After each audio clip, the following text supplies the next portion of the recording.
성경에서 엘리야만큼 극적인 삶을 경험했던 사람은 그렇게 많지 않습니다. 극적이라는 말보다는 극단적이란 말이 더 맞겠는데요.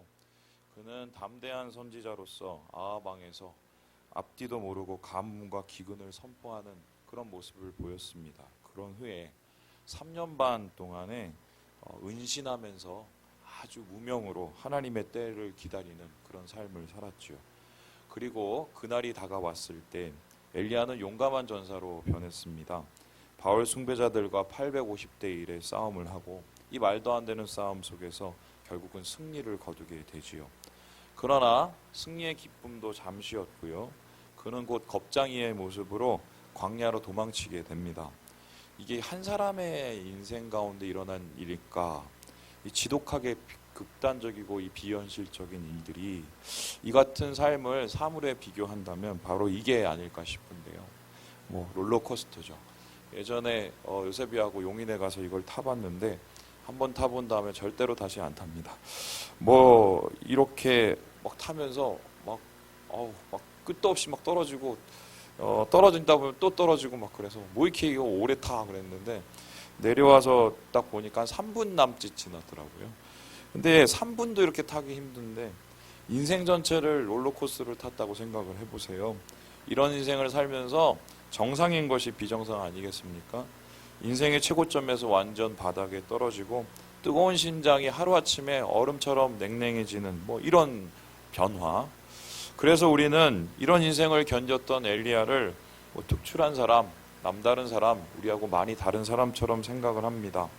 엄청나게 큰 배포와 강철 심장을 가진 사람이 아니었겠나 오해를 합니다.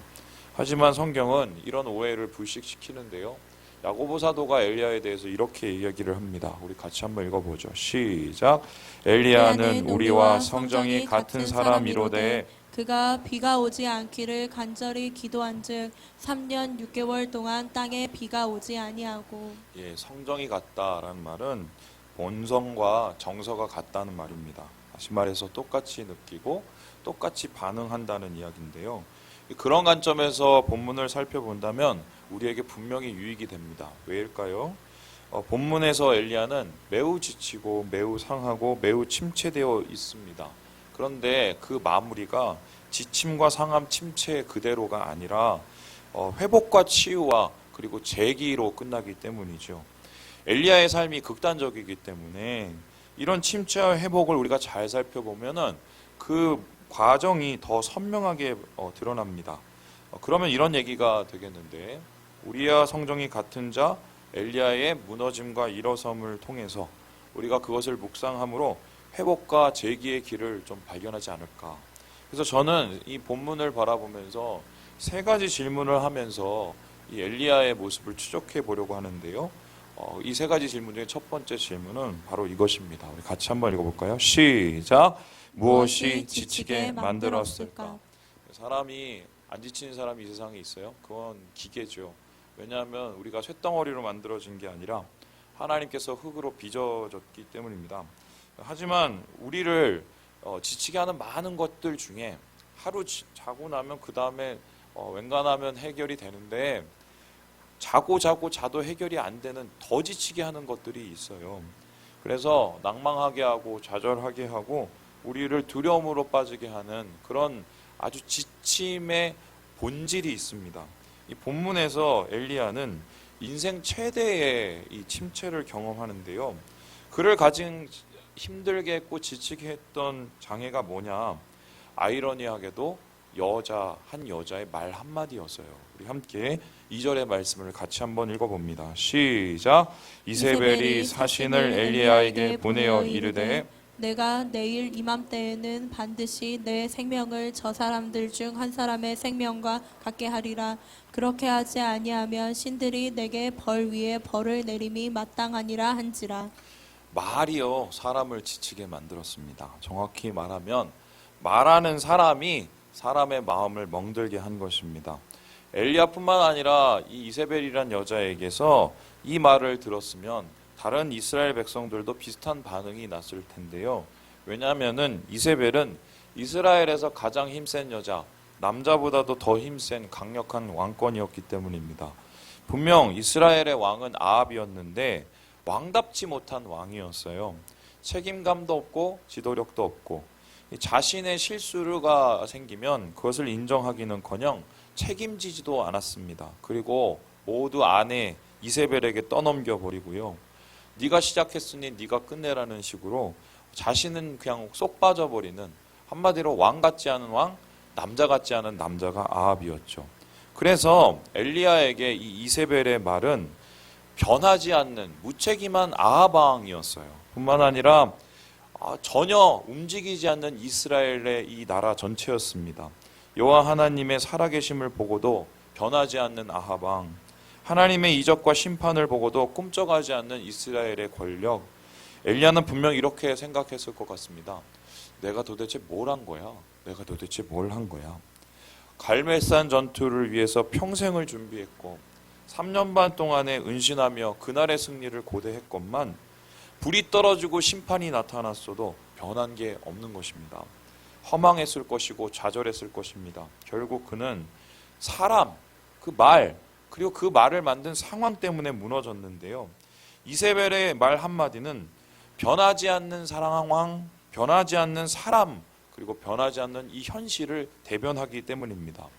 여러분, 사람이 사람을 지치게 만듭니다. 이 말에 동감하지 않을 분은 아마 여기서 없을 겁니다. 사실 생각해보면 돈이 없는 것보다 믿을 만한 사람 없는 게 훨씬 더 힘듭니다. 뿐만 아니라 믿었던 사람을 더 이상 믿지 못할 때 느끼는 그 회의감은 이루 견딜 수가 없습니다. 이 정신과 의사들이 엘리야의 좌절에 대해서 뭐라고 진단을 하냐면요, 아드레날린 과다 분비 우울증이라고 얘기를 합니다. 이 소리가 뭐냐?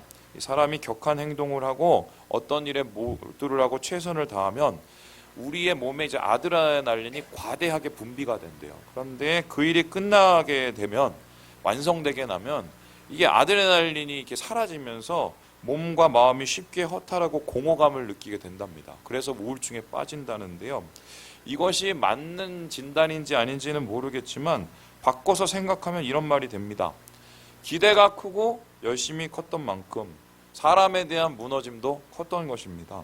엘리야의 경우뿐만 아니라 우리의 지난 삶을 돌아보아도 사람은요, 절대 기대의 대상이 아니에요. 의지의 대상이 될 수가 없습니다. 일종의 신기루가 아닐까 하는데, 뭔가 의지가 될 것 같고 기대가 될 것 같으나 따지고 끝까지 가보면은 아무것도 없고 더 상처받는 그런 삶을 경험해 보셨을 거예요. 그래서 제가 설교하면서 가끔씩 얘기하는 게, 사람 보고 신앙생활하지 말라는 말씀 제가 자주 드립니다. 왜냐하면 사람의 말 한마디, 사람의 행동 하나에 일희일비하다 보면은 신앙은 그때부터 하나님 바라보는 신앙이 아니라 사람의 좌지우지되는 신앙이 되기 때문입니다.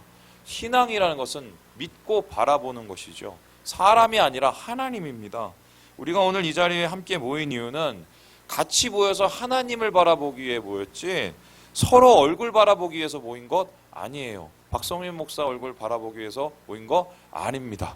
예배는 하나님 바라보기 위해서 하나님께 드리는 것입니다.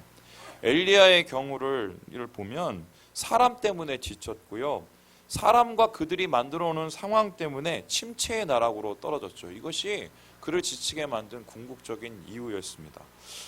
또한 이 엘리야의 지침을 보면서 던지는 두 번째 질문, 그러면 왜 지치고 나서 이 사람은 하필 광야로 달아났을까? 저는 이게 궁금했습니다.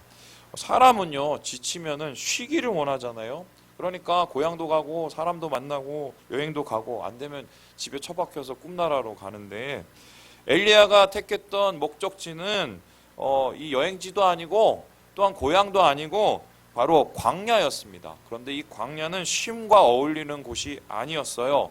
물 한 모금, 빵 한 조각 없고요, 잠시라도 편히 누울 수 있는 잠자리가 없는 곳이 바로 이게 광야거든요. 우리 함께 4절의 말씀을 같이 한번 읽어보겠습니다. 시작.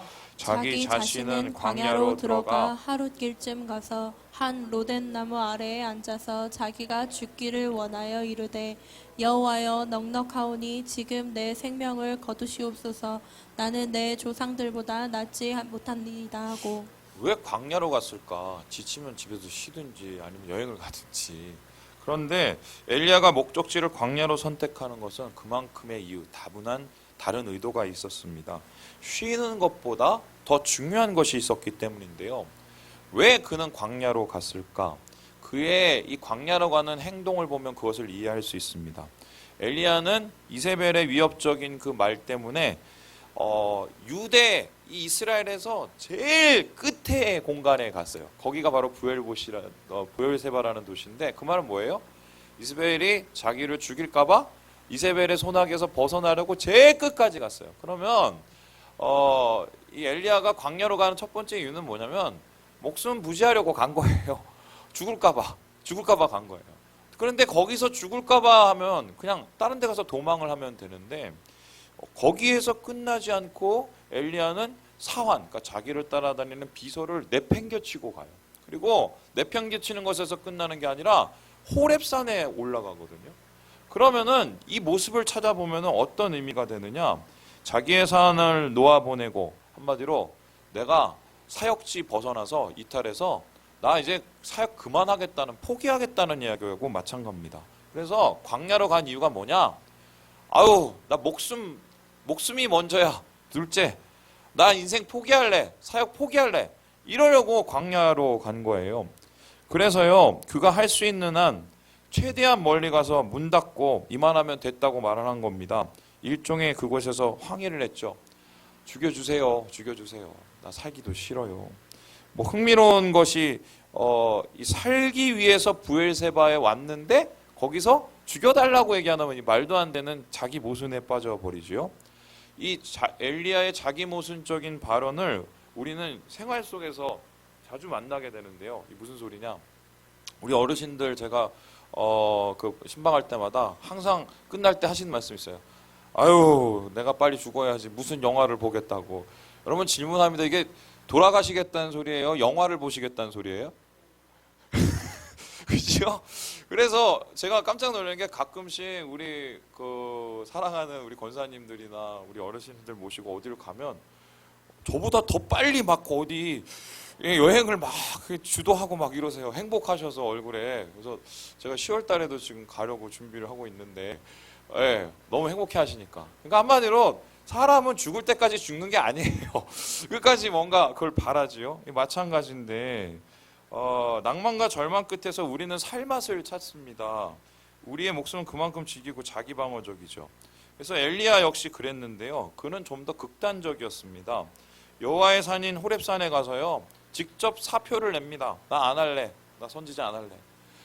학자들에 따르면 이 호렙산이 바로 엘리야가 이 선지자로서 소명을 받은 곳이 아닌가 추정을 하는데요. 사표 내려 여기까지 갔다는 것은 어떤 의미입니까? 내가 그만큼 화딱지가 났다는 소리고 그만큼 내가 살고 싶다는 소리, 그만큼 내가 잘 되고 싶다는 그것을 반증하는 것이죠. 엘리야의 모습을 통해서 발견하듯이 사람은 지칠 때 제일 먼저 뭘 하느냐? 포기부터 합니다.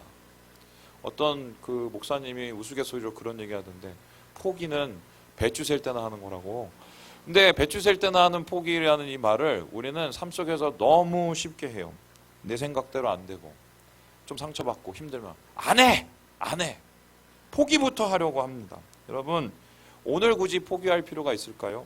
내일 해도 모레 해도 포기할 시간은 앞으로 무한한데 정말 포기를 하고 싶으려면요 엘리야처럼 하세요. 어떻게 하느냐? 사람한테 얘기하지 마시고 누구한테 얘기해요? 하나님한테 포기를 한다고 하면 따져보세요. 죽기 살기로. 그래야 오히려 더 빨라요. 오늘 엘리야가 광야로 간 길은 뭐냐? 살려고 가고 포기하려고 간 거예요. 포기하려고. 자, 그렇다면 한순간의 승리의 아이콘에서 포기의 아이콘으로 변했습니다. 무너져서 결국 하나님 앞에 사표 쓰러 간 건데요. 엘리야의 승리가 큰 만큼 그의 포기도 엄청 큰 것을 우리가 본문에서 발견하게 되지요. 그런데 이와 같은 엄청난 포기를 한 엘리야의 모습, 그의 영적 상태를 드러내는 말이 있는데요. 바로 뭐냐? 동굴이에요. 동굴. 우리 함께 9절의 말씀을 같이 한번 읽어보겠습니다. 시작. 엘리야가 그곳 굴에 들어가 거기서 머물더니 여호와의 말씀이 그에게 임하여 이르시되 엘리야야 내가 어찌하여 여기 있느냐? 엘리야가 동굴에 들어갔어요. 동굴에 들어가서 안 나왔어요. 하나님이 나오래도 절대 안 나왔어요. 하나님이 그 동굴에 있는 엘리야에게 질문을 하십니다. 야, 너 왜 거기 있어? 왜 거기 있어? 이 말은요, 굉장히 깊은 말인데 여기서 뭐 하냐는 소리가 엘리야가 왜 거기 있는지 몰라서 물어보신 게 아니거든요. 그렇다면 엘리야의 영적 상황을 하나님이 드러내시는 건데 마치 아담이 죄 짓고 어디 도망가 있으니까 하나님이 그를 찾으시면서 내가 어디 있느냐라고 물어보는 것처럼 지금 엘리야, 침체에 빠진 엘리야를 향해서 네가 왜 거기 있니? 네가 뭐가 문제니? 네가 왜 침체에 빠졌니라고 질문을 하고 있는 것입니다. 바로 이것이 엘리야가 있었던 이 동굴로 추정되는 곳인데요. 이곳에서 그는 나오지 않았습니다. 왜요? 편했기 때문입니다. 안 상처받고 그곳에서 사람도 안 만나고 너무 좋으니까 심지어 하나님께서 나오라고 명령을 하셨음에도 불구하고 즉각적으로 순종하지 않았습니다. 동굴이 편했기 때문에 그의 영혼 자체가 이미 동굴이 돼버린 거죠. 사람들은 침체하면 포기하고 동굴에 들어가는 습성이 있습니다. 남자일수록 더 심한데요. 그러나 엘리야가 들어간 동굴은 머물 곳이 아니라 나와야 되는 곳이에요. 하나님께서 네가 왜 여기 있냐고 물어보는 거는 거기 있지 말라는 소리예요. 그곳에서 나와야 침체에서 벗어날 수 있기 때문입니다. 자, 그렇다면은 엘리야가 머물렀던 동굴이라는 것은 어떤 의미이길래 하나님께서 그곳에서 빨리 나오라고 얘기를 하실까? 말씀을 살펴보면 우리가 이것을 확인할 수 있습니다. 우리 함께 10절의 말씀을 같이 한번 읽어보겠습니다. 시작. 그가 대답하되 내가 만군의 하나님 여호와께 열심히 유별하오니 이는 이스라엘 자손이 주의 언약을 버리고 주의 제단을 헐며 칼로 주의 선지자들을 죽였음이오며 오직 나만 남았거늘 그들이 내 생명을 찾아 빼앗으려 하나이다.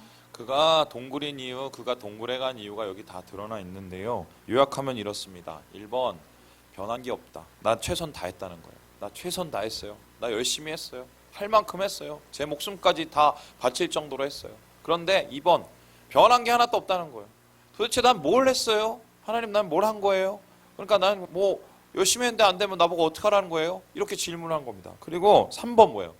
그래서 결국은 오늘 이 꼴이 됐는데 나만 남았다는 거예요. 나만 외롭게 남았다는 거죠. 그래서 내게 주신 사명이 너무 버거우니까 이거 내려놓겠습니다. 이렇게 이야기를 한 겁니다. 그래서 이 엘리야의 이 항변은 크게 두 가지인데요. 첫 번째로 뭐냐면 연민이에요. 연민. 자기 연민. 세상에서 내가 제일 안 됐어. 세상에서 제가 제일 힘들어. 이 자기 연민 속에 빠져 있어요. 이 자기 연민 속에 빠져서 자기 연민 속에 빠지면 옆에 사람이 힘들고 어려운지 잘 보여요, 안 보여요? 잘 안 보여요. 뿐만 아니라 이 엘리야가 들어간 동굴은 어떤 동굴이냐? 자기 판단의 동굴이에요. 무슨 소리냐? 자기 생각엔 이랬거든요. 아, 이렇게 막 불이 떨어지고 막 내가 정말 여기서 승리를 하면은 그래서 저렇게 850명이나 내가 죽였는데 그러면은 아합이 저렇게 가만히 있겠어? 변하지 않고 뭐 배기겠어? 그리고 이스라엘 백성들이 안 움직이겠어? 이러면 이제 하나님 나라 되고 나는 인정받고 막 이런 생각이 아마 그의 그림 속에 있었을 거예요. 그런데 이 판단이 순식간에 무너진 거죠. 분명히 그렇게 다 했는데 결론적으로 변한 게 없는 것 같으니까 이 자기 판단이에요. 그리고 아주 심각한 것이 여기서 중요한 게 뭐냐면 나만 남았다는 이 얘기예요. 여러분, 사실 엘리야는 그 전에 이미 오바댜를 통해서 오바댜가 숨겨놓은 하나님의 선지자에 대한 이야기를 들었어요. 그 100명이나 넘는 그 선지자에 대한 얘기를 듣고도 나만 남았다고 얘기하는 것은 그 사람들을 선지자로 인정을 하는 거예요, 안 하는 거예요? 안 하는 거예요. 그러니까 이 사람은요, 자기 연민과 자기 판단의 굴에 빠져서 결과적으로는 자기 스스로만 남았다는 교만의 늪에 넘어지고 만 것이지요. 그런데 사실은 이것은 잘못된 판단이었죠. 이스라엘 백성들은 주님께 조금씩 돌아오기 시작을 했고요.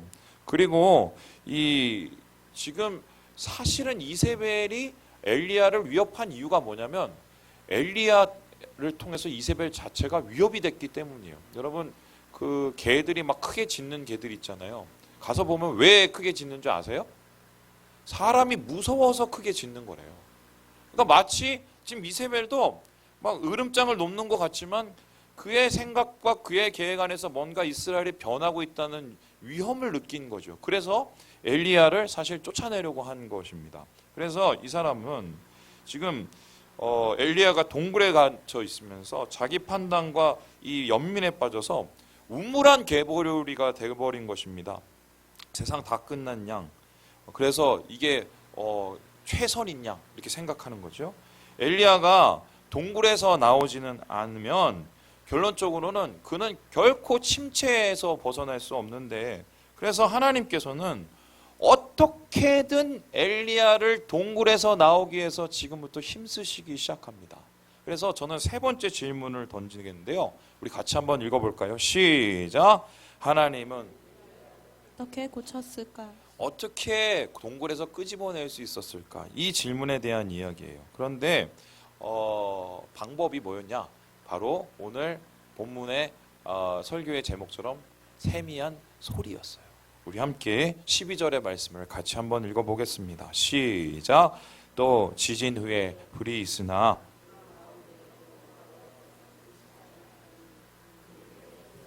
소리가 있는지라. 하나님께서 동굴로부터 나와서 설 것을 요구했는데 엘리야는 나오지 않았습니다. 그러니까 하나님께서는 이제 좀 시청각 교육을 시작을 하시는데요. 엘리야 앞에서 한마디로 불쇼도 보여주시고 바람쇼도 보여주시고 지진쇼도 보여주세요. 여기서 불과 바람과 지진이라고 하는 것은 하나님의 임재와 하나님의 역사를 나타내는 3대 증거예요. 그래서 모세도 바로 모세를 통해서 하나님이 역사하시는 것을 어떻게 봤냐면 그를 통해 불이 일어나고 지진이 일어나고 또한 그를 통해 강한 바람이 일어나는 것을 보면서 모세가 하나님이 함께하는 사람이라는 것을 이스라엘 백성이 알게 됐습니다. 그런데 특이한 게 이렇게 놀라운 지진, 불 그리고 바람이 있었음에도 불구하고 하나님이 거기 계셨어요? 안 계셨어요? 안 계셨어요. 여러분 이게 얼마나 아이러니한 상황이냐면 이런 거예요. 제가 오늘 말씀을 막 전해갖고 갑자기 의정부에 소문이 나왔고 박성민 목사가 그 충격적인 말씀을 전해서 우리가 막 변했다. 심지어는 막 말씀 가운데 치유와 회복이 일어나갖고요. 막 못 걸으신 분이 갑자기 걷게 되고 막 눈을 갑자기 뜨게 됐다고 생각을 해보세요. 그럼 막 사람들이 막 이 의정부뿐만 아니라 서울에서 다 이거 보려고 몰려왔을 거예요. 불처럼 몰려오고 바람처럼 몰려왔을 거예요. 그런데 그렇게 막 신이 나서 제가 막 우리 교회가 1000명이 되고 10,000명이 되고 뭐 2, 3만 명이 됐는데 하나님이 거기 안 계신 거예요. 그런 의미예요. 그러니까 하나님의 역사, 그 크신 역사가 있는 것 같은데 거기에 하나님이 안 계신다는 거예요. 이것은 어떤 뜻이냐면은 엘리야의 영적인 상황과 지난 역사를 드러내시는 거예요. 무슨 소리냐? 아무리 우리가 주님 안에서 최선을 다해서 열심히 일을 하고 불과 같은 일을 이루고 바람과 같은 일을 이루고 천지를 진동할 만한 열심으로 하나님을 위해서 사역을 한다 했던들 하나님이 계시지 않고 하나님을 놓쳐버리면 그건 다 의미가 있어요? 없어요? 없다는 거예요. 그래서요 진짜 엘리야를 움직인 건요 그러한 불, 지진, 바람이 아니라 뭐냐면 하나님의 세미한 소리였어요. 이스라엘 백성도 마찬가지인데 그 앞에서 무슨 불이 내리고 막 진동이 일어나고 막 하나님의 역사가 크게 나타나도 그것 때문에 이스라엘 백성이 변하지는 않아요. 결론적으로 어떤 것 때문에 변하느냐? 하나님의 세미한 소리가 이스라엘 백성을 변하게 만들고 엘리야 자체도 동굴에서 나오게 한다는 것입니다. 자, 그렇다면은 하나님이 엘리야를 동굴에서 끄집어낸 이 세미한 소리라는 것은 무엇일까? 이것을 이제 히브리어 원어에 보면은 콜 다크 데마마라고 합니다. 콜이라는 것은 소리를 뜻하고 다크라는 것은 낮다 혹은 가늘다라는 것을 뜻하고 데마마라는 것은 이 침묵이라는 말이에요. 그래서 이 말을 직역을 하면 뭐냐면 작은 침묵의 소리예요. 작은 침묵의 소리가 이게 말이 돼요, 안 돼요? 안 되죠. 소리는 침묵이 될 수가 없는데 침묵의 소리라는 거예요. 그런데 제가 얼마 전에 이거를 느꼈습니다. 하나님께서 나타나셔서 작은 침묵의 소리로 저에게 말씀하신 게 아니라, 제가 잠을 자고 있는데, 말씀 준비하다 잠을 자고 있는데 뭔가 느낌이 이상해서 눈을 탁 떴는데 옆에 여자가 한 명이 앉아 있는 거예요. 근데 그 여자가 누구였냐, 잘 보니까 예지였어요. 근데 그 예지를 제가 어떻게 깼느냐, 이놈이 이제 집 방이 이제 덥다고, 자기 방이 덥다고 제 옆에 갖고 중간에 이렇게 딱 자고 있었던 건데, 잠자는데 숨소리가 커져 갖고 그 숨소리 때문에 제가 깼어요. 숨소리 때문에. 그러니까 제가 그걸 딱 보면서 이렇게 느꼈던 게, 이 세미한 음성, 이 작은 침묵의 소리라는 게 이게 하나님의 숨소리가 아닐까라는 생각이 들었어요. 그 숨소리라는 뜻이 무엇입니까? 하나님께서 그와 가장 가까이 있는 거리죠. 그러니까 오늘 엘리야, 이 침체에 빠진 엘리야를 하나님께서 회복시키시고 동굴에서 이 교만의 동굴에서 끄집어내신 그 방법이 뭐냐? 가장 가까운 이 숨소리로 엘리야를 설득해내셔서 그를 끄집어내신 거예요. 오늘도 하나님께서는 이 세미한 소리로 우리를 침체의 동굴로부터 끄집어내시기를 원하십니다. 자, 그렇다면은 하나님은 이 세미한 소리를 통해서, 이 침묵의 소리를 통해서 무슨 말씀을 했을까? 엘리야는 이 하나님의 인기척과 숨소리를 통해서 무엇을 깨달았을까? 저는 말씀 보면서 이런 생각이 들었어요. 첫 번째, 여기 따라해 봅시다. 안 버린다. 하나님께서 세미한 소리로 엘리야를 설득하신 첫 번째 마음은 안 버린다는 거예요. 여러분, 얼마나 못났어요? 얼마나 못났어요? 사람들이 엘리야에 대해서 기대했던 만큼 이 나락으로 떨어진 엘리야를 바라봤으면 엄청 실망했을 거예요. 또 뿐만 아니라 하나님께서 귀한 역사를 해주신 만큼 이렇게 겁장이가 된 모습을 보면 이거는 정말 엄청 급실망이죠. 나 같으면 이렇게 다 엉망진창되고 이제는 뭐 희망도 안 보이고 용기도 없는 이런 겁쟁이를 안 쓰겠어요. 그런데 하나님 어떻게 해요? 고쳐서라도 안 버려요. 써요.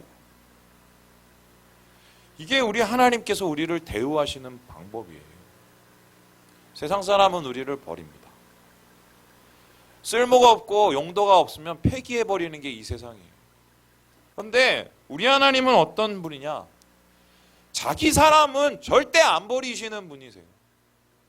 한번 자기가 택하시고 부르시고 자기가 사용하신 하나님의 사람들은 그 사람이 엉망진창 망가져 있어도 하나님은 그 사람을 버려요, 안 버려요? 안 버려요. 끝까지 설득하시면서까지 그를 하나님께서 다시 세우십니다. 그러면 대표적인 사람이 엘리야뿐만 아니라 신약 성경에 베드로 아니겠어요? 엉망진창 하나님 앞에, 예수님 앞에 그렇게 큰 소리를 해놓고는 배신하고 또 소위 말해서 이 진상짓은 다 한 그 사람을 예수님께서는 끝까지 포기하지 않으시고 안 버리시고 갈릴리 바다까지 가서 설득을 하세요. 우리 하나님 그런 분이에요. 여러분, 하나님은 자기 사람을 안 버립니다. 자기가 택하신 사람을 절대 버리시지 않으시고 그에게 용기를 주시고 그에게 사명을 다시 주셔서 하나님이 그를 다시 세우시기 원하세요. 이게 세미한 음성을 통해서 하나님께서 말씀하시는 첫 번째 마음이었던 것 같아요. 두 번째, 하나님께서 이 세미한 음성을 통해서 주시는 말씀은 뭐냐? 우리 같이 따라해 볼까요? 함께한다. 함께한다. 여러분, 앞에서 말했지만 숨소리, 침묵의 소리가 들리려면 하나님과 가장 가까이 있어야 돼요. 그런데 우리 생각엔 어떠냐?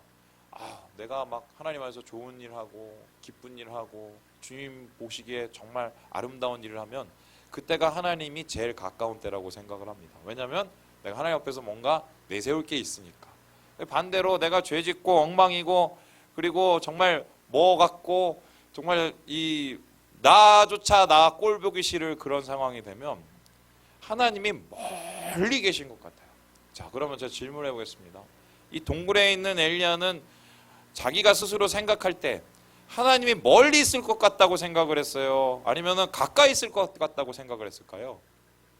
그렇죠. 멀리 있죠. 왜냐하면 이렇게 내가 엉망진창의 진상짓을 하고 하나님 앞에 지금 따지러 지금 사표를 쓰려고 하는데, 그런데 엘리야의 인생에서 가장 가까웠던 때가 언제냐? 바로 이때예요. 하나님은 우리와 함께 하십니다. 예수님께서 제자들을 부르셔서 제자들에게 사명을 주셨어요. 가서 세상을 이기고 제자들을 삼고 세상을 변화시키라고 얘기했어요.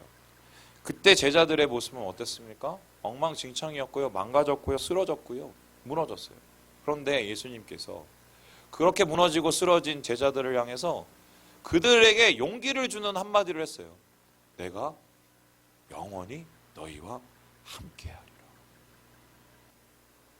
여러분, 우리가 아무리 힘들고 어려워도 하나님이 함께 하시는 것을 믿으면 이겨낼 수 있어요.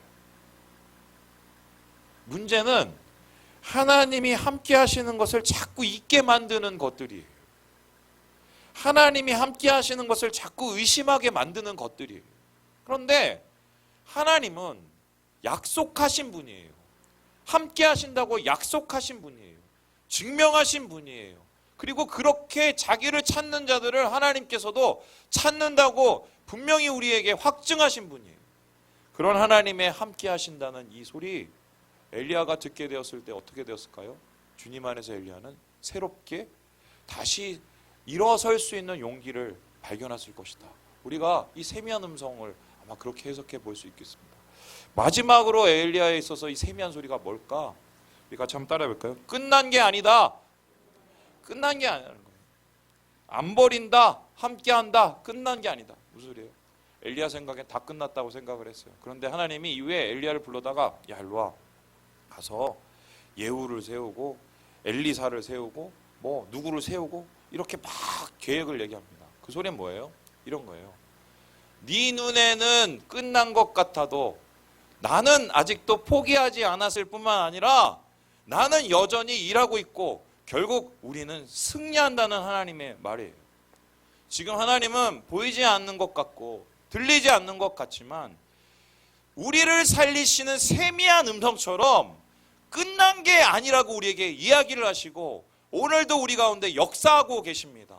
모든 것이 무너져 있는 것 가운데서도 하나님의 일하심과 열심은 그치지 않으시고 이 땅을 살리시고 이 땅을 변화시키기 위해서 하나님은 지금도 일하고 계신다는 것을 오늘 말씀을 통해서 다시 찾게 되는 것입니다. 그래서요, 저는 여러분에게 좀 이 얘기를 하고 싶었어요. 힘들고 어려운 게 안 힘들고 어렵게 보일 수는 없지만요, 힘들려면요 좀 제대로 힘드세요. 무슨 소리냐? 우리 함께 우리 차준희 교수 얘기를 좀 읽고 마무리해 보겠습니다. 시작. 영적 침체의 순간 흔들리는 경험이 늘 잘못된 것이나 부정적인 것만은 아니다. 흔들릴 때 제대로 흔들려야 바로 설 수 있는 법이다. 영적인 침체를 겪고 있는 한 선지자의 모습은 실패자의 모습을 보여주는 것이 아니다. 하나님이 인도하시는 좁은 길을 제대로 걸어가고 있는 자의 모습이다. 올바른 길로 걸어가기에 심히 흔들리는 것이다. 흔들려도 괜찮다. 아니 흔들려야 한다. 그래야 뿌리가 더 깊게 내리고 줄기가 든든해진다. 침체하고 힘들고 어렵고 흔들려도 하나님 안에서 흔들리면 그 뿌리는 더 깊어지고 그 신앙은 더욱더 바라집니다. 하나님께서는 오늘 이 흔들리는 엘리야를 더 흔들게 하셔서 깊은 믿음의 뿌리를 내게 하시고 하나님의 사명을 다시금 이어나가게 하시는 거예요. 여러분, 주님이 우리와 함께 하십니다. 주님이 우리를 버리지 않으시고요, 아직도 절대로 끝난 게 아니라는 이 말씀을 기억하시고 흔들림 속에서 다시 일어나 동굴에서 벗어나 하나님의 회복을 누리시는 사랑하는 우리 모든 형제 자매들 되시길 주님의 이름으로 축원합니다. 기도하겠습니다.